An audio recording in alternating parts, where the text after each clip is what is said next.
కాంగ్రెస్తోనే బడుగు బలహీన వర్గాలకు సమన్యాయం. కులాల మధ్య చిచ్చుపెట్టి బీజేపీ రాజకీయం చేస్తుందన్న సీతక్క.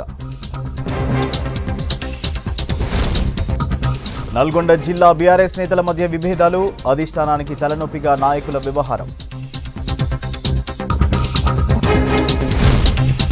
షుగర్ ఫ్యాక్టరీ రీఓపెన్ కు కమిటీ వేసిన రాష్ట్ర ప్రభుత్వం. ఎన్నికల్లో కీలకంగా మారిన రైతుల ఓట్లు. ఖమ్మంలో కలగానే కమల వికాసం. కాంగ్రెస్ కంచుకోటలో పాగాకు బీజేపీ ఆరాటం. 9 జిల్లాలకు ఆరెంజ్ అలర్ట్ జారీ చేసిన ఎండీ. 45 డిగ్రీలకు పైనే నమోదవుతున్న టెంపరేచర్లు.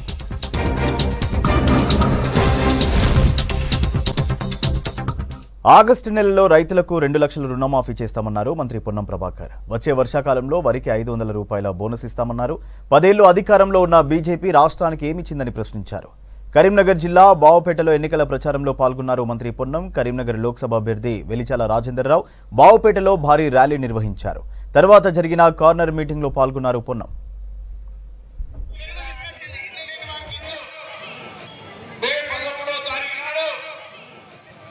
పార్లమెంట్ ఎన్నికలు జరగబోతా ఉన్నాయి.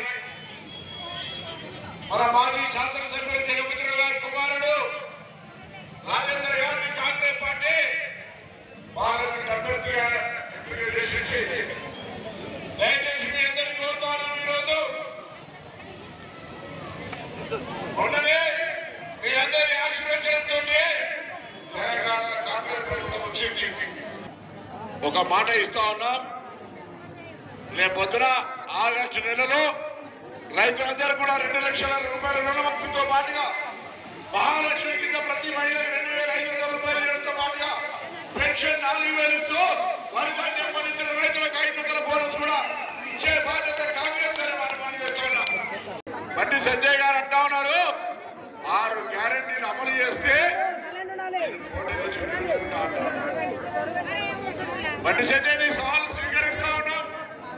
6 గ్యారెంటీలు అమలు చేస్తే పోటీ నుంచి విడ్రా అవుతాంటాను కదా. ఇలా మేము అధికారంలోకి వచ్చి 4 నెలలైంది. 4 నెలల ఎన్ని హామీలు అమలు చేసి చూసుకోవాలి. 10 సంవత్సరాలు భారతీయ జనతా పార్టీ అధికారంలో ఉన్నది. 10 సంవత్సరానికి 2 కోట్ల ఉద్యోగాలు ఇస్తాను. ఇచ్చినవా? ఒకసారి లెక్క చూసుకోమని అడుగుతా ఉన్నాం. బండి సంజయ్ గారు, వినోద్ కుమార్ అంటే వాళ్ళిద్దరు ఎంపీలు 5 ఏళ్ళు చేశారు. నేను కూడా 5 ఏళ్ళు ఎంపీగా చేసిన. నేను అడిగిన చాలా సందర్భాల ఈ మార్కెట్ యార్డ్ చర్చకు సిద్ధం. మేము రమ్మని అడుగుతాను. వాళ్ళు ఊర్లలో ఏం చేసిరో కూడా తెలియని పరిస్థితులలో దయచేసి ఒకటే చెప్తానమ్మా, ఇలా కాంగ్రెస్ ప్రభుత్వం 5 ఏళ్ళు మేము ఉంటాం. మీకు ఏ పని కావాలన్నా కాంగ్రెస్ తరఫున చేసే బాధ్యత మాది. మోదీని అయోధ్యను విమర్శించడమే బీఆర్ఎస్ కాంగ్రెస్ పనిగా పెట్టుకున్నాయని విమర్శించారు కరీంనగర్ ఎంపీ బండి సంజయ్. బీజేపీ అధికారంలోకి వస్తే రిజర్వేషన్లు ఎత్తేస్తుందంటూ కాంగ్రెస్ తప్పుడు ప్రచారం చేస్తుందని ఫైర్ అయ్యారు. కాంగ్రెస్ రాజ్యాంగానికి వ్యతిరేకమని, బీజేపీ మాత్రమే రాజ్యాంగాన్ని కాపాడుతుందన్నారు. భూములు కబ్జా చేసి కేసీఆర్ కుటుంబాన్ని అభివృద్ధి చేయడమే బీఆర్ఎస్ అభ్యర్థి వినోద్ కుమార్ లక్ష్యమని విమర్శించారు సంజయ్. కాంగ్రెస్ పార్టీ ప్రజల లోపల పూర్తిగా చెడు వాతావరణాన్ని కల్పించే ప్రయత్నం చేసింది. ఇది సామాజిక ఆరోగ్యానికి సంబంధించిన సమస్య. ఇది రిజర్వేషన్ల విషయంలో అన్ని పార్టీలు సమన్వయంతో ఉండాలి. పోటీ పడి వాళ్ళ భరోసా కల్పించే ప్రయత్నం చేయాలి. ఆత్మస్థైర్యం పెంచే విధంగా ప్రయత్నం చేయాలి. భరోసా కల్పించే విధంగా ప్రయత్నం చేయాలి తప్ప రాజకీయాల కోసం, ఓట్ల కోసం, ఈ గెలుపు కోసం పేద ప్రజల ఆత్మస్థైర్యం దెబ్బతీస్తే పేద ప్రజలు క్షమించారు. అది కరెక్ట్ పద్ధతి కాదు ఏ రాజకీయ పార్టీ అయినప్పుడు కూడా. మేము ఇంకా అమలు చేస్తాం, ఇంకా వాళ్ళకి న్యాయం చేసే ప్రయత్నం చేస్తాం. చెప్పుకోవడం తప్పులేదు. రిజర్వేషన్లు ఎత్తేస్తారట, రిజర్వేషన్లకు వ్యతిరేకంగా ఉన్నది అని చెప్పి తప్పుడు ప్రచారం అయితే చేస్తున్నారు. ఇది పూర్తిగా పేద ప్రజలను మోసం చేయడమే కాంగ్రెస్ పార్టీ యొక్క విధానం. అసలు రాజ్యాంగం గురించి బాబాసాహెబ్ అంబేద్కర్ అవమానపరిచిందే కాంగ్రెస్ పార్టీ. ఇవాళ కాంగ్రెస్ పార్టీ బ్రిటిష్ పార్టీ, అది విదేశీ పార్టీ, మాది స్వదేశీ పార్టీ. దేశ ప్రజలకు, తెలంగాణ రాష్ట్ర ప్రజలు తెలియదా ఇలా గాంధీ సిద్ధాంతం? అది విదేశీ వస్తువులను బహిష్కరించాలని చెప్పారు. గాంధీ మహాత్ముడు ఏ విధంగా విదేశీని వ్యతిరేకించిండో, స్వదేశీ ఉద్యమం తీసుకొచ్చిండో ఇవాళ ప్రజలు ఆదరిస్తున్నారు. కాంగ్రెస్ పార్టీని వ్యవస్థాపకుడు ఎవరు? ఏవో హ్యూమ్, బ్రిటిషోడు. మా పార్టీ వ్యవస్థాపకుడు ఎవరు? పక్కా గాంధీవాది అయినటువంటి అటల్ బిహారీ వాజ్పేయి. ఇందిరాగాంధీ కాలం నుంచి కూడా రాజ్యాంగానికి వ్యతిరేకంగా వివరించిన పార్టీ కాంగ్రెస్ పార్టీ. రాజ్యాంగానికి భిన్నంగా ఈ దేశంలో ఎమర్జెన్సీని విధించి పేద ప్రజల ఉసురు పోసుకున్న పార్టీ కాంగ్రెస్ పార్టీ. ఇలా పార్లమెంట్లో దళితుల సమస్యలు, పేద ప్రజల సమస్యల నుంచి బాబాసాహెబ్ అంబేద్కర్ మాట్లాడితే అడ్డగించిన నెహ్రూ వైఖరికి వ్యతిరేకంగా రాజీనామా ఏమంటే రాజీనామా చేసి బయటికి వచ్చి మళ్ళా తిరిగి బాబాసాహెబ్ అంబేద్కర్ గారు పోటీ చేస్తే అంబేద్కర్ గారిని ఎన్నికల్లో ఓడించిన పార్టీ కాంగ్రెస్ పార్టీ. అంబేద్కర్ గారు స్వర్గస్థులు అయిన తర్వాత అంబేద్కర్ గారి పార్థివ దేహాన్ని ఢిల్లీలో ఉంచకుండా ముంబైకి తరలించిన పార్టీ కాంగ్రెస్ పార్టీ. రాజ్యాంగానికి భిన్నంగా ఏదైతే అంబేద్కర్ బాబాసాహెబ్ అంబేద్కర్ మత ప్రాతిపదికన రిజర్వేషన్లను బాబాసాహెబ్ అంబేద్కర్ వ్యతిరేకించిండో దానికి భిన్నంగా ఇలా కాంగ్రెస్ పార్టీ మతపరమైన రిజర్వేషన్ తీసుకొచ్చి రాజ్యాంగానికి తూట్లు కొట్టినటువంటి పార్టీ కాంగ్రెస్ పార్టీ. ఏ రోజు కూడా అంబేద్కర్ గారిని స్ఫూర్తిగా తీసుకొని మాకు అంబేద్కర్ వల్లనే ఈ రాజ్యాంగబద్దమైన పదవులు వచ్చినాయి, మాకు మేము ప్రధానమంత్రులైనాం, మేము ఎంపీలైనామని చెప్పి ఏ రోజు కూడా పార్లమెంటు సాక్షిగా చెప్పుకోని party Congress party. Peddapalli MP నియోజకవర్గంలో ప్రచారం చేస్తున్నారు కాంగ్రెస్ అభ్యర్థి గడ్డం వంశీకృష్ణ. చెన్నూరు ఎమ్మెల్యే వివేక్ వెంకటస్వామి కార్నర్ మీటింగ్లు నిర్వహించి ఓటు వేసి గెలిపించాలని ప్రజలను కోరారు. పెద్దపల్లి ఎంపీ సెగ్మెంట్లోని 7 ఎమ్మెల్యేలతో సమావేశమై వంశీకృష్ణను గెలిపించాలని దిశానిర్దేశం చేశారు కాంగ్రెస్ రాష్ట్ర వ్యవహారాల ఇన్ఛార్జ్ దీపదాస్ మున్షి.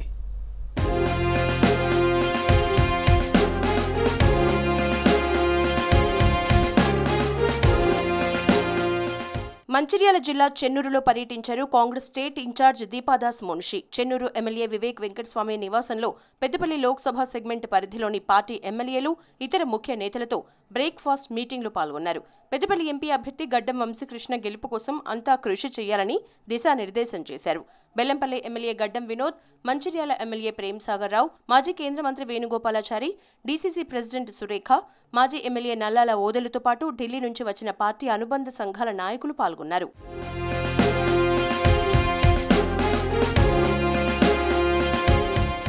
మిగులు రాష్ట్రాన్ని కేసీఆర్ అప్పుల పాలు చేశారన్నారు చెన్నూరు ఎమ్మెల్యే వివేక్ వెంకటస్వామి.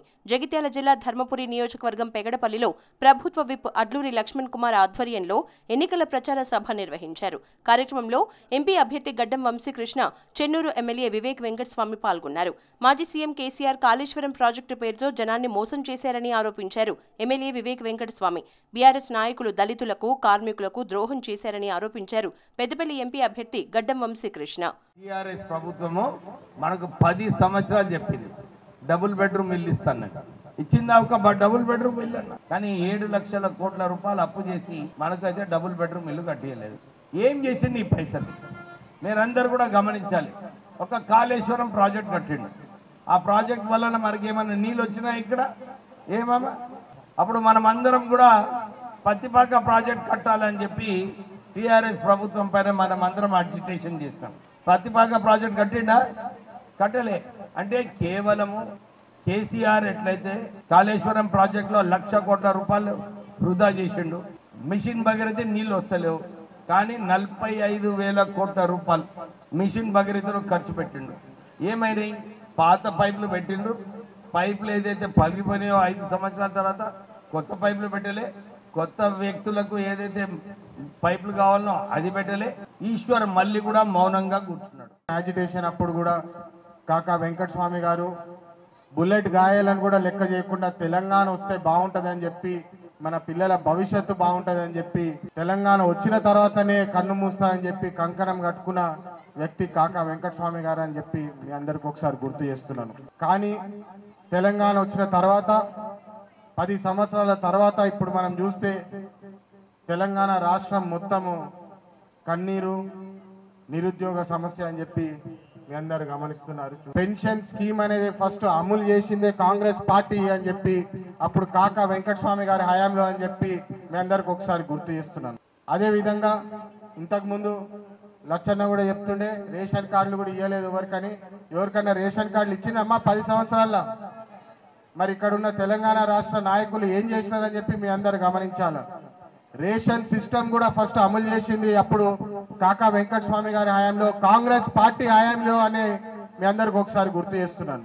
అప్పుడు సింగరేణి సంస్థ ఇబ్బందులు ఉన్నప్పుడు కూడా 450 కోట్లు వడ్డీ లేని రుణం ఇప్పించి 1,00,000 పైన ఉద్యోగాలు కాపాడిన ఘనత కూడా అప్పుడు కాకా గారిది అని చెప్పి ఒకసారి గుర్తు చేస్తున్నాను. జూన్ 15 నుంచి ఇందిరమ్మ ఇండ్ల ఎంపిక ప్రక్రియ మొదలవుతుందని అన్నారు పెద్దపల్లి కాంగ్రెస్ ఎమ్మెల్యే విజయ రమణారావు. వానాకాలం నుంచి రైతులకు ధాన్యంపై క్వింటాలుకు 500 రూపాయల బోనస్ ఇస్తామని చెప్పారు.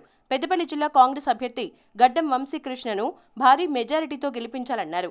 విద్యావంతుడైన వంశీని పార్లమెంటుకు పంపిస్తే ఈ ప్రాంతం మరింతగా అభివృద్ధి చెందుతుందని అన్నారు విజయ రమణారావు. పెద్దపల్లి జిల్లా సుల్తానాబాద్ టౌన్లో ఇంటింటికి ప్రచారం చేశారు ఎమ్మెల్యే విజయ రమణారావు. కాంగ్రెస్ రాగానే కటింగ్ తగ్గింది, ఏ సంఖ్యలో మొత్తం తగ్గిస్తాం కటింగ్. అంతకుముందు ఉన్నటువంటి ఇక్కడనే ఎమ్మెల్యే ఆయన అన్నిటికీ పైసలు అడుకుండే ఆయన దీనికోసం ఎందుకు పట్టించుకున్నాడు? ఇసుక పైసలైనా, మట్టి పైసలైనా, రైతుల వడ్ల పైసలైనా. గవర్నమెంట్ అట్లే ఉండే, ఆయన అట్లే ఉండే. ఇవాళ రేవంత్ రెడ్డి గారి నాయకత్వంలో అవినీతికి తావు లేదు. రైతులను మా కడుపులో పెట్టి చూసుకుంటాం. ఎక్కడ రైతులకు ఇబ్బంది రాదు. తప్పకుండా మీరందరూ కూడా ఆశీర్వదించండి, చేతి గుర్తుకు ఓటేయండి. ఇలా గడ్డం వంశీ వాళ్ళ తాత వెంకటేశ్వర గారు 3 సార్లు ఎంపీ, ఈ ప్రాంతం నుండి మంత్రిగా పనిచేసిన వ్యక్తి. మరి వారికి గెలిపిస్తే ఈ ప్రాంతం అభివృద్ధి చెందుతుంది. పెద్దపల్లి లోక్సభ సెగ్మెంట్లో ప్రచారాన్ని ముమ్మరం చేశారు కాంగ్రెస్ ఎంపీ అభ్యర్థి వంశీకృష్ణ. చెన్నూరు ఎమ్మెల్యే వివేక్ వెంకటస్వామి. చెన్నూరులో పర్యటించిన కాంగ్రెస్ స్టేట్ ఇన్ఛార్జ్ దీపాదాస్ మున్షి వంశీకృష్ణ గెలుపు కోసం ఎమ్మెల్యేలు కృషి చేయాలని దిశానిర్దేశం చేశారు.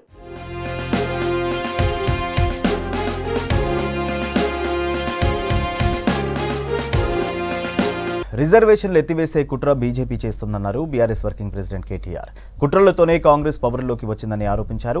బీఆర్ఎస్ను ఓడించి ప్రజలు తప్పు చేశారని మళ్లీ మోసపోవద్దన్నారు కేటీఆర్. కరీంనగర్ జిల్లా మానకొండూరు నియోజకవర్గం స్థాయి బీఆర్ఎస్ బూత్ ముఖ్య నాయకులతో సమావేశమయ్యారు కేటీఆర్. జూన్ 2 తర్వాత డెఫినెట్ గా గులాబీ కండువాలు కప్పుకున్న మన కేసీఆర్ దళం గనక పార్లమెంట్ లేకపోతే హైదరాబాద్ ను కేంద్ర పాలిత ప్రాంతం చేయడం పక్కా. అది జరగొద్దంటే ఈ గులాబీ జెండా అక్కడ ఉండాలి. గల్లా వట్టి అడిగే దమ్మున్న పార్టీ ఒకే ఒక పార్టీ మన పార్టీ, కాబట్టి మనోళ్ళు ఉండాలి. రెండవది, మన ప్రాంతంలో మన రాష్ట్రంలో గోదావరి జలాలు ఇంకా పూర్తిగా సద్వినియోగం కాకముందే, ఇక్కడ మన అవసరాలు తీరకముందే కిందికి ఇయాల నదుల అనుసంధానం పేరు మీద నరేంద్ర మోడీ ప్రభుత్వం ఆలోచన చేస్తున్నది, కేంద్ర ప్రభుత్వం ఆలోచన చేస్తుంది. గోదావరిని తీసుకుపోయి తమిళనాడు దాకా తీసుకుపోవాలి, తప్పకుండా గోదావరిని కిందికి అనుసంధానం చేయాలి, కావేరితోనని మాట్లాడుతున్నాడు నరేంద్ర మోడీ. కింద ఓట్లు కావాలి కర్ణాటకలా, తమిళనాడులా.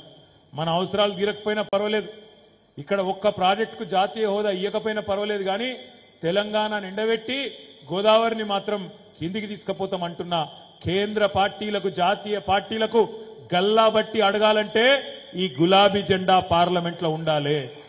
మూడవ మాట, రేపు 2026లో కేంద్ర ప్రభుత్వం మళ్లీ పునర్విభజన చేస్తుంది. పార్లమెంట్ సీట్లను, శాసనసభ నియోజకవర్గాలను కొత్తగా ఏర్పాటు చేస్తారు.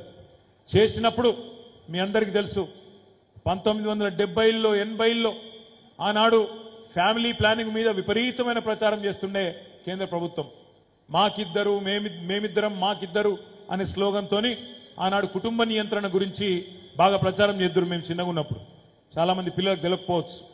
అప్పుడు మన దక్షిణాది రాష్ట్రాలు, ఆనాడు ఆంధ్రప్రదేశ్ కావచ్చు, కర్ణాటక కావచ్చు, తమిళనాడు కావచ్చు, కేరళ కావచ్చు, ఇక్కడనేమో కుటుంబ నియంత్రణ అమలు బాగా జరిగింది.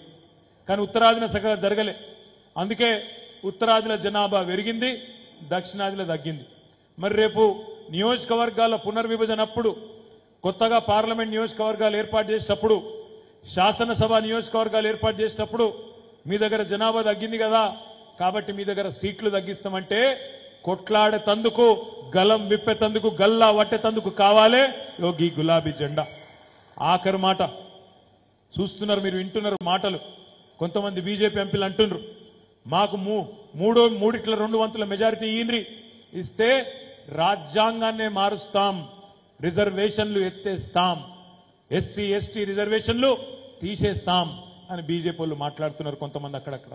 మరి రేపటి రోజున మా ఎస్సీ ఎస్టీ సోదరుల రిజర్వేషన్లు పోవద్దంటే, మీకోసం కొట్లాటోడు ఉండాలంటే ఈ గులాబీ జెండానే అక్కడ ఉండాలి తప్ప వాళ్ళిద్దరితోని, కాంగ్రెస్ వాళ్ళతో బీజేపీలతోని ఎంత మాత్రం కూడా అది కాదు. పాలమూరు పార్లమెంటు ఎన్నికల్లో హీట్ పెరుగుతోంది. ప్రత్యర్థి పార్టీ నేతలు పోటాపోటీగా ప్రచారం చేస్తున్నారు. రాష్ట్రంతో పాటు దేశంలో కాంగ్రెస్కు ప్రజల నుంచి సానుకూల మద్దతు లభిస్తోందన్న పాలమూరు కాంగ్రెస్ ఎంపీ అభ్యర్థి వంశీచంద్ర రెడ్డితో బాలకృష్ణ ఫేస్ టు ఫేస్. పాలమూరులో పొలిటికల్ హిట్ పెరుగుతోంది. ప్రచారంలో రాజకీయ పార్టీలన్నీ కూడా వేగం పెంచుతున్నాయి. ప్రస్తుతం మనతో పాటు కాంగ్రెస్ పార్టీ అభ్యర్థి చల్లా వంశీచంద్ర రెడ్డి గారు ఉన్నారు. వారితో మాట్లాడదాం. పబ్లిక్ నుంచి వస్తున్నటువంటి రెస్పాన్స్ ఏంటి? ప్రచారం ఎట్లా జరుగుతోంది? ప్రచారం కేవలం మహబూబ్నగర్ లోక్సభ నియోజకవర్గంలోనే కాదు, దేశవ్యాప్తంగా ఇవాళ ప్రచారం కాంగ్రెస్ పార్టీ వైపు నుంచి బ్రహ్మాండంగా నడుస్తుంది.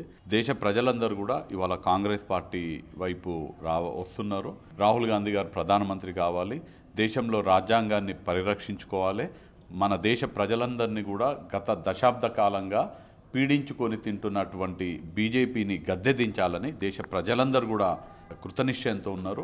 మరీ ముఖ్యంగా తెలంగాణ రాష్ట్రంలో కాంగ్రెస్ పార్టీ ఇక్కడ సుపరిపాలన, ప్రజాపాలన అందిస్తున్నది. రేవంత్ రెడ్డి గారి నాయకత్వంలో కాంగ్రెస్ పార్టీ ఇచ్చినటువంటి హామీలన్నింటినీ కూడా నెరవేరుస్తున్నది.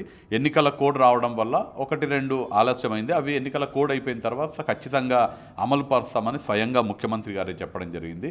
ఉదాహరణకి 2 లక్షల రైతు రుణమాఫీ ఎన్నికల కోడ్ రావడంతో కాస్త ఇబ్బంది అయింది.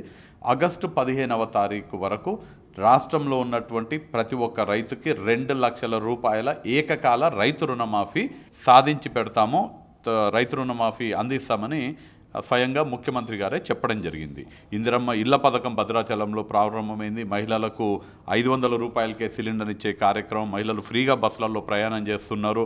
10 లక్షల రూపాయల రాజీవ్ ఆరోగ్యశ్రీ పథకం అమలవుతుంది. ఉద్యోగస్తులకు ప్రతి నెల 1వ తారీఖు నాడే ఉద్యోగస్తులకి వాళ్ళకి సంబంధించినటువంటి జీతాలు వస్తున్నాయి. పెండింగ్ డిఏలు, మీ పిఆర్సీ ఏవైతుందో దాన్ని కమిషన్ వేయడం జరిగింది. ఎన్నికల కోడ్ అయిపోయిన తర్వాత దానిపైన కూడా సానుకూలంగా ప్రభుత్వం నిర్ణయం తీసుకుంటుంది. ప్రజాస్వామ్యబద్ధంగా పాలన జరుగుతున్నది. మంత్రులు, ఎమ్మెల్యేలు ప్రజలకు అందుబాటులో ఉంటున్నారు. ప్రజా సమస్యలని పరిష్కరించడానికే అత్యధిక ప్రాధాన్యత ఇస్తున్నారు. కాబట్టి రాష్ట్రంలో కూడా కాంగ్రెస్ పార్టీ వైపు గాలి ఉన్నది. మరీ ముఖ్యంగా మహబూబ్ నగర్ జిల్లాలో ఈ ఎన్నిక పాలమూరు అభివృద్ధికి సంబంధించిన ఎన్నికగా ప్రజలు భావిస్తున్నారు. ఈ ఎన్నిక పాలమూరు భవిష్యత్తుకి, ఈ ఎన్నిక పాలమూరు భవిష్యత్తు తరాలకి సంబంధించిన ఎన్నికగా పాలమూరు ప్రజలందరూ కూడా భావిస్తున్నారు. గత 10 సంవత్సరాలలో ఇక్కడ పాలించినటువంటి బీఆర్ఎస్ కానీ, కేంద్రంలో పాలించినటువంటి బీజేపీ కానీ పాలమూరు జిల్లాకి చేసినటువంటిది శూన్యం. మీరు చేస్తున్న అలిగేషన్స్ భిన్నంగా నిన్న కేసీఆర్ మాట్లాడింది. రేవంత్ చోటే బాయ్, మోడీ బడే బాయ్ అంటున్నారు. తెలంగాణకు ముఖ్యంగా పాలమూరు జిల్లాకు మోడీ ప్రభుత్వం ఏం చేయలేదు, విస్మరించింది. పాలమూరు రంగారెడ్డి ప్రాజెక్టు జాతీయ హోదా ఇవ్వలేదు అంటుంటే ఓవైపు 2 పార్టీలని ఒకటే అనే భావన నిన్న కేసీఆర్ వ్యక్తం చేశారు. దీన్ని ఎట్లా చూస్తారు? కేసీఆర్ 80,000 పుస్తకాలు చదివిన కేసీఆర్కి మినిమం పొలిటికల్ సెన్స్ ఉండాలి. ఇవాళ దేశంలో నరేంద్ర మోడీని ధైర్యంగా కొట్లాడుతున్నది. ఏం చేసినా రాహుల్ గాంధీ గారి ఎంపీ పదవిని పీకేసారు, రాహుల్ గాంధీ గారు ఉన్నటువంటి ఇల్లుని లాక్కున్నారు. అయినా కానీ ఎక్కడ కూడా అదరకుండా బెదరకుండా నరేంద్ర మోడీకి వ్యతిరేకంగా ఎవరన్నా నాయకుడు కొట్లాడుతున్నాడంటే రాహుల్ గాంధీ, ఏదన్నా పార్టీ అస్సలు ఎక్కడ కూడా తగ్గకుండా కొట్లాడుతుందంటే కాంగ్రెస్ పార్టీ. ఇవాళ కేసీఆరే వాళ్ళ బిడ్డే ఏది ఆ లిక్కర్ స్కామ్లో ఇరుక్కుంటే వాళ్ళ బిడ్డని బయటపడేసుకోనికే ఇవాళ భారతీయ జనతా పార్టీతో కుమ్ముక్కయ్యారు. అసలు కేసీఆర్ బీజేపీ కుమ్ముక్కై కేవలం కవిత కోసం బిడ్డని లిక్కర్ స్కామ్ల నుంచి బయటపడేయడానికి బీజేపీకి అమ్ముడుపోయినటువంటి నాయకుడు కేసీఆర్. రాష్ట్రంలో 4 నెలల 3 నెలల పాలనలో పూర్తిగా నాశనం చేసింది, ఏ పథకాలు కూడా అమలు కావడం లేదు అని నిన్న కేసీఆర్ విమర్శ చేశారు. దీన్ని ఎట్లా చూస్తారు? ఇవాళ చెప్తున్న కేసీఆర్ రేవంత్ రెడ్డి పాలన మీద, కాంగ్రెస్ పాలన మీద విమర్శిస్తున్నారు కదా, మీరేం చేయలేదు అంటున్నారు కదా. బస్సులో ప్రయాణం చేస్తున్న కోట్లాది మంది మహిళలు ఇవాళ కేసీఆర్కి వ్యతిరేకంగా తిరగబడతారు.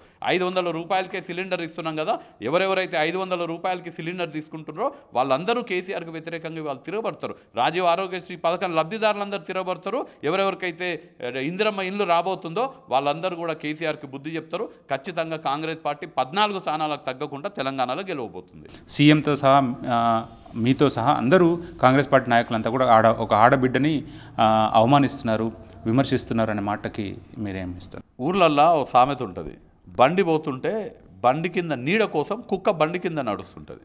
కానీ ఆ కుక్క ఏమనుకుంటుంది, నేనే ఈ బండిని మోస్తున్నాను, ఆ కుక్క అనుకుంటుందంట. కానీ వాస్తవానికి కుక్క బండి నీడ కోసం బండి కింద ఉన్నది. ఇది డీకేఆర్న కాంగ్రెస్ పార్టీకి సంబంధించినటువంటి బండి. కాంగ్రెస్ పార్టీ బండి కింద నీడ కోసం డీకేఆర్న వచ్చింది. డీకేఆర్న తన రాజకీయ అవకాశవాదం కోసం కాంగ్రెస్ పార్టీకి వచ్చింది. డీకేఆర్న పోటీ చేసినటువంటి వివిధ పార్టీల నుంచి పోటీ చేస్తే ఎవ్వరు కూడా గెలిపించలేదు. కాంగ్రెస్ పార్టీకి వస్తే పాన్గల్ల నాన్ లోకల్ అయినా గద్వాల్లో ఓడిపోతుందని తెలిసి తీసుకుపోయి పాన్గల్లా జెడ్పీటీసీ టికెట్ ఇచ్చి జెడ్పీటీసీగా గెలిపించి కాంగ్రెస్ పార్టీ డీకే అన్నకి రాజకీయ భిక్ష పెట్టింది. తర్వాత ఎమ్మెల్యేని కాంగ్రెస్ పార్టీ చేసింది, మంత్రిని కాంగ్రెస్ పార్టీ చేసింది. ఇవాళ ఆ కుక్క అంటే నేను ఆ సామెతని చెప్తున్నా, ఆమెని అనట్లేదు, కానీ కుక్క ఆ బండి నేనే మోస్తున్నానంటే ఎంత అవివేకమో, డీకే అన్న ఆ అభివృద్ధిలో నాది భాగస్వామ్యం ఉందనంటే అంత అవివేకము. వర్క్ అసైన్మెంట్ కూడా చాలా సీరియస్గా జరుగుతుంది పోలింగ్ బూత్ స్థాయిలో. అవన్నీ క్యాలిక్యులేషన్ చేసుకుంటే మీరు ఎంత మెజార్టీతో గెలిచే అవకాశం ఉంది సార్? ఖచ్చితంగా 2 లక్షలకు తగ్గకుండా మెజార్టీతో కాంగ్రెస్ పార్టీ గెలవబోతుంది. మాకు ఇక్కడ పోటీయే లేదు. ఇక్కడ భారతీయ జనతా పార్టీ, బీఆర్ఎస్ ఇద్దరు కూడా కుమ్ముక్కైనరు. వాళ్ళిద్దరూ కలిసనన్న కాంగ్రెస్ పార్టీని ఓడగొడతామేమో అనే ప్రయత్నం చేస్తున్నారు. వాళ్ళు ఎంత ప్రయత్నం చేసినా ఏం కాదు, 2 లక్షలకు తగ్గకుండా కాంగ్రెస్ పార్టీ ఇక్కడ గెలవబోతుంది. సో మొత్తానికి ఇది కాంగ్రెస్ పార్టీకి సంబంధించి ఖచ్చితంగా ధీమా వ్యక్తం చేస్తున్నారు. కాంగ్రెస్ పార్టీ పాలమూరులో చాలా ప్రెస్టీజ్గా ప్రచారం నిర్వహిస్తుంది. ఖచ్చితంగా పెద్ద మెజారిటీతో, దాదాపు 2 లక్షల పైగా మెజారిటీతో విజయం సాధిస్తామని చెల్లా వంశీచంద్రెడ్డి చెప్తున్నారు. కెమెరా పర్సన్ శ్రీనివాస్తో కలిసి బాలకృష్ణ, V6 న్యూస్, మహబూబ్ నగర్. నిజామాబాద్ లోక్సభ ఎన్నికల్లో పసుపు బోర్డుతో బీజేపీ షుగర్ ఫ్యాక్టరీ రీఓపెన్ చేస్తామని కాంగ్రెస్ ప్రచారంలో దూసుకెళ్తున్నాయి. అయితే పసుపు బోర్డు ఏర్పాటుపై ప్రధాని మోదీ ప్రకటించగా షుగర్ ఫ్యాక్టరీ సెప్టెంబర్ 17న రీఓపెన్ చేస్తామని చెప్పారు సీఎం రేవంత్ రెడ్డి. అందుకోసం విధి విధానాల రూపకల్పన కోసం కమిటీని వేసింది రాష్ట్ర ప్రభుత్వం. దీంతో లోక్సభ ఎన్నికల్లో ఇవే అంశాలు కీలకంగా మారాయి. 10 ఏళ్లలో చేసిన అభివృద్ధే తమను గెలిపిస్తుందని ధీమా వ్యక్తం చేస్తున్నారు బీఆర్ఎస్ నేతలు. జగిత్యాల జిల్లా రాజకీయం రైతుల చుట్టూ తిరుగుతోంది. 2019 లోక్సభ ఎన్నికల్లో రైతుల ఓట్లే అభ్యర్థుల గెలుపోటములను ప్రభావితం చేశాయి. దీంతో ఈసారి వారే కీలకంగా మారనున్నారు. అందుకే ప్రధాన పార్టీలు రైతుల ఓట్లపై ఫోకస్ చేశాయి. షుగర్ ఫ్యాక్టరీ ఓపెన్ చేస్తామన్న ప్రకటనతో కాంగ్రెస్ ప్రచారంలో దూసుకుపోతుండగా పసుపు బోర్డు ఇచ్చామని బీజేపీ ప్రచారం చేసుకుంటోంది. తమ హయాంలో రైతులకు అమలు చేసిన పథకాలు కలిసి వస్తాయని, లాభిస్తాయని బీఆర్ఎస్ నమ్మకంగా ఉంది. మొత్తంగా నిజామాబాద్ పార్లమెంట్ పరిధిలో రైతులే కీలకమని విశ్లేషకులు అంటున్నారు.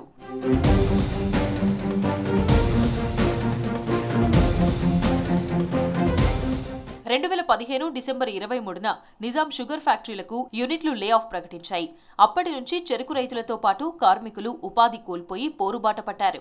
రైతుల ఆకాంక్షలకు అనుగుణంగా మొన్నటి అసెంబ్లీ ఎన్నికల టైంలో కాంగ్రెస్ అగ్రనేత రాహుల్ గాంధీ పీసీసీ చీఫ్ హోదాలో CM Revanth Reddy Nizam sugar factory reopen చేస్తామని హామీ ఇచ్చారు. ఇందుకోసం కమిటీని కూడా ఏర్పాటు చేశారు. కమిటీ సిఫార్సులు రెడీ చేసే పనిలో ఉంది. నిజామాబాద్ కాంగ్రెస్ అభ్యర్థి జీవన్ రెడ్డి నామినేషన్ సందర్భంగా హాజరైన సీఎం రేవంత్ సెప్టెంబర్ 17న షుగర్ ఫ్యాక్టరీ తెరిపిస్తామని ప్రకటించడంతో రైతులు, కార్మికుల్లో ఆశలు రేకెత్తాయి.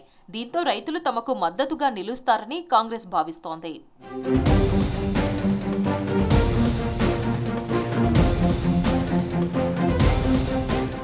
గత పార్లమెంట్ ఎన్నికల్లో పసుపు బోర్డు ఏర్పాటు హామీ ఎన్నికల ఫలితాలను ప్రభావితం చేసింది. అప్పటి బీజేపీ అభ్యర్థి ఎంపీ అరవింద్ పసుపు బోర్డు ఏర్పాటు చేస్తామన్న హామీతో బాండ్ పేపర్తో ప్రచారం చేశారు. ఇదే ఇష్యూలో అప్పటి సిట్టింగ్ ఎంపీ బీఆర్ఎస్ అభ్యర్థి కవితపై పసుపు రైతులు అసంతృప్తిగా ఉన్నారు. షుగర్ ఫ్యాక్టరీ రీఓపెన్ చేయకపోవడంతో చెరుకు రైతులు, కార్మికులు కూడా బీఆర్ఎస్కు వ్యతిరేకంగా ఓటేశారు. కొందరు పసుపు రైతులు భారీ సంఖ్యలో నామినేషన్లు వేసి పోటీ చేయడంతో కవిత ఓడిపోయారు. బీజేపీ ఇచ్చిన హామీతో పసుపు బోర్డు ఏర్పాటు చేస్తామని ప్రధాని మోదీ ప్రకటించారు. కానీ ఇప్పటి వరకు ఏర్పాటు కాలేదు. దీంతో పాటు మూతపడిన నిజాం షుగర్ ఫ్యాక్టరీలను తెరిపిస్తామని ఆయన హామీ ఇచ్చారు. పసుపు బోర్డు ఏర్పాటు ప్రకటనతో పాటు షుగర్ ఫ్యాక్టరీ అంశంతో రైతుల ఓట్లను దక్కించుకునేందుకు బీజేపీ ప్రయత్నిస్తోంది. మరోవైపు బీఆర్ఎస్ తన 10 ఏళ్ల పాలనలో రైతులకు అమలు చేసిన పథకాలు, సంక్షేమంపై ఆ పార్టీ ఆశలు పెట్టుకుంది.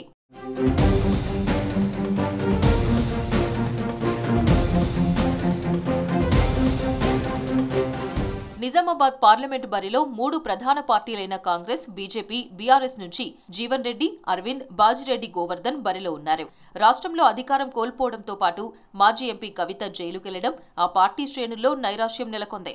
దీంతో పాటు ఆ పార్టీ అధికారంలో ఉన్నప్పుడు రైతులకు ఇచ్చిన హామీలను అమలు చేయకపోవడంతో ఇప్పటికీ వ్యతిరేకత కొనసాగుతూనే ఉంది. దీంతో బీఆర్ఎస్ ఓటు బ్యాంకును తమ వైపు తిప్పుకునేందుకు కాంగ్రెస్, బీజేపీ అభ్యర్థులు తీవ్రంగా యత్నిస్తున్నారు.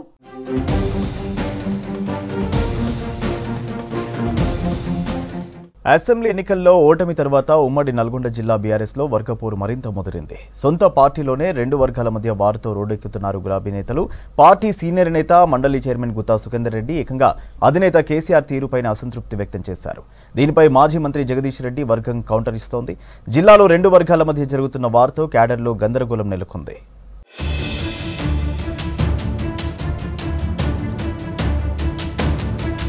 ఉమ్మడి నల్గొండ జిల్లాలో 2014-2018 ఎన్నికల్లో కాంగ్రెస్ కంచుకోటను బద్దలు కొట్టి జిల్లాను ఏలిన బీఆర్ఎస్ నేతలు ఇప్పుడు సొంత పార్టీలోనే ఒకరిపై మరొకరు విమర్శలు చేసుకుంటూ బజారుకెక్కారు.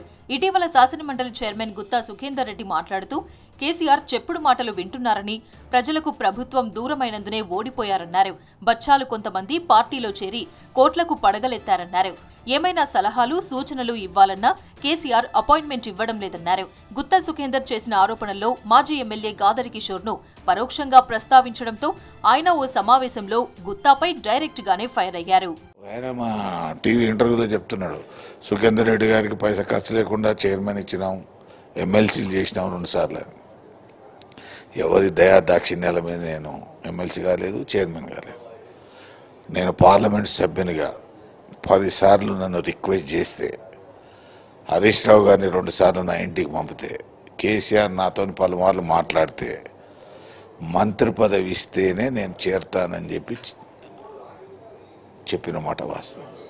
ఇస్తానని కేసీఆర్ నాకు హామీ ఇచ్చిన మాట వాస్తవం. విన్నారా? నేను ఒక్కరిని చేరలే పార్టీలో, నాతో పాటు 2 ఎమ్మెల్యేలు చేరినారు, ఎంతోమంది జడ్పీటీసీలు చేరినారు, ఎంతోమంది ఎంపీపీలు చేరినారు, ఎంతోమంది కౌన్సిలర్లు చేరినారు, ఎంతోమంది సర్పంచ్లు చేరినారు. సుఖేందర్ రెడ్డి ఒక వ్యక్తిగా చేరలేదు, ఒక శక్తిగానే చేరినాడు. దానివల్ల నీకు 18 ఎన్నికల్లో లాభం కూడా జరిగింది. వీళ్ళందరూ కూడా గెలిచినారు కదా. ఇప్పుడు నేనేం పదవి కొరకు అడుగుతలేను, నేను పదవులే ఉన్నాను, నాకు కొత్తగా వచ్చేదేవి లేదు. ఏంది ఎవరు అవునన్నా కాదన్నా 2027 నవంబర్ వరకు నేను ఈ బాధ్యతలో ఉంటాను.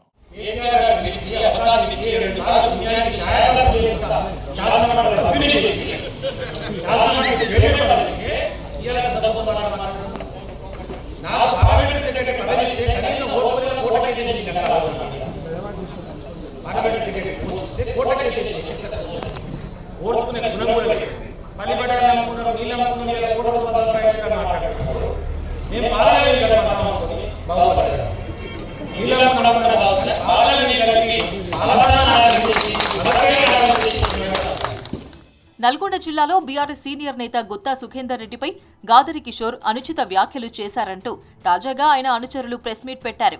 జిల్లా పరిషత్ వైస్ చైర్మన్ ఇరిగి పెద్దులు మాజీ ఎమ్మెల్యే గాదరి కిషోర్ పైన మండిపడ్డారు. 40 సంవత్సరాల సుదీర్ఘ రాజకీయ అనుభవం ఉన్న గుత్తా సుఖేందర్ రెడ్డిని విమర్శించే స్థాయి లేదని విమర్శించారు. చిల్లర వ్యక్తి గాదరి కిషోర్ అని తీవ్రంగా విమర్శించారు. ప్రజలకు గాదరి కిషోర్ చరిత్ర అంతా తెలుసు కాబట్టి ఎన్నికల్లో ఘోరంగా ఓడించి తరిమి కొట్టారన్నారు. కేవలం ఇసుక దందాను వృత్తిగా మార్చుకుని 100 కోట్లు సంపాదించిన ప్రబుద్ధుడని విమర్శించారు. ఇలా సొంత పార్టీ నేతలపై ప్రెస్ మీట్ పెట్టి మరీ విరుచుకుపడడంతో జిల్లాలో హాట్ టాపిక్ అయింది. సుఖేందర్ రెడ్డి గారు మచ్చలేని మహానాయకుడు సుఖేందర్ రెడ్డి గారు. అలాంటి వ్యక్తి మీద నువ్వు విమర్శ చేస్తే ఆకాశం మీద ఉమ్మేసినట్టే. అలాంటి వ్యక్తిని ఏ నాయకుడు కూడా ఆయనను విమర్శించి ఏలుబెట్టి చూపెట్టలేని వ్యక్తిని నేనేదో మాట్లాడితే నేను రాష్ట్ర నాయకుడిని అయితా, నాకు రాష్ట్ర పార్టీ మొత్తం అందరి దృష్టి ఆకర్షిస్తా అనుకోవటం ఆయన తెలివి తక్కువతనానికి నిదర్శనం. ఆయన వార్డు మెంబర్ కానించి అత్యున్నతమైన పోస్టు శాసన మండలి చైర్మన్ వరకు కూడా ఆయన కష్టార్జితంతో ఎన్నో కష్టాలు పడి ఎంతో కృషితోటి ఆ పోస్టు సంపాదించుకుంటూ నీ లెక్క గాలిలో వచ్చి ఒకసారి ఎమ్మెల్యేగా అయ్యి నువ్వు ఎన్ని ఓట్లతోటి గెలిచినావు? ఒక వార్డు మెంబర్కి వచ్చిన మెజారిటీ రాలే నీకు. ఇవాళ నీ ఓటమి ఎంత? 1000 ఓట్ల ఓటమితోటి నేను ప్రజలు తిరస్కరించారు. అది గుర్తించుకుంటే ఇంకనైనా బుద్ధి తెచ్చుకుంటావు. నల్గొండలో బీఆర్ఎస్ గడ్డు పరిస్థితిని ఎదుర్కొంటోందని, ఎంపీ ఎన్నికల్లో గట్టి అభ్యర్థులను కూడా బరిలో నిలపలేకపోయారని కార్యకర్తలు చర్చించుకుంటున్నారు. నల్గొండ నుంచి కంచర్ల కృష్ణారెడ్డిని, భువనగిరి నుంచి క్యామ మల్లేష్ను నిలబెట్టారు. వీరు బీజేపీ, కాంగ్రెస్ అభ్యర్థులకు గట్టి పోటీ ఇచ్చేవారు కాదన్న అభిప్రాయం బీఆర్ఎస్ క్యాడర్లో బలంగా ఉంది. ఇలాంటి సమయంలోనూ బీఆర్ఎస్ నేతలు కలిసికట్టుగా పనిచేయకుండా నిందలు వేసుకుంటున్నారు. గుత్తా సుఖేందర్ రెడ్డి కాంగ్రెస్ లో చేరుతారన్న ప్రచారం జరుగుతోంది. ఆయన కుమారుడికి కాంగ్రెస్ తరపున భువనగిరి టికెట్ కోసం ప్రయత్నించారని, కుమారుడి రాజకీయ భవిష్యత్తుకు హామీ ఇవ్వడంతో బీఆర్ఎస్ నేతలపై విమర్శలు ప్రారంభించారని చర్చించుకుంటున్నారు. శాసనసభ చైర్మన్ గుత్తా సుఖేందర్ రెడ్డికి మాజీ మంత్రి జగదీష్ రెడ్డికి పడట్లేదని బీఆర్ఎస్ లో చర్చించుకుంటున్నారు. ఒకే పార్టీలో ఉన్న 2 వర్గాలుగా ఎన్నేళ్లు ఉన్నారు. ఈ క్రమంలో ఎమ్మెల్యేగా గెలిచిన జగదీష్ రెడ్డి నల్గొండ జిల్లాలో బీఆర్ఎస్ పార్టీని నడిపిస్తున్నారు. దీంతో ఇప్పుడు గుత్తా సుఖేందర్ రెడ్డి పార్టీకి దూరమయ్యే అవకాశం ఉందంటున్నారు ఆయన అనుచరులు. ఇప్పటికే జగదీష్ రెడ్డి సన్నిహితుడు సైదిరెడ్డి బీజేపీలో చేరి నల్గొండ నుంచి పోటీ చేస్తున్నారు. తేరా చిన్నపరెడ్డి వంటి నేతలు కూడా పార్టీ మారిపోయారు. దీంతో నల్గొండలో బీఆర్ఎస్ మరింత బలహీనపడే అవకాశాలు కనిపిస్తున్నాయని విశ్లేషకులు చెబుతున్నారు. ఉమ్మడి నల్గొండ జిల్లా బీఆర్ఎస్ లో స్వపక్షంలో విపక్షంగా మారి ఒకరిపై మరొకరు విమర్శలు చేసుకుంటున్నారు. దీంతో ఎంపీ ఎన్నికల ప్రచారంలో ఇబ్బందులు పడుతున్నారు బీఆర్ఎస్ అభ్యర్థులు. ఎన్నికల ముందు బీఆర్ఎస్ నాయకులు విమర్శలు చేసుకోవడంతో అధిష్టానానికి తలనొప్పిగా మారింది.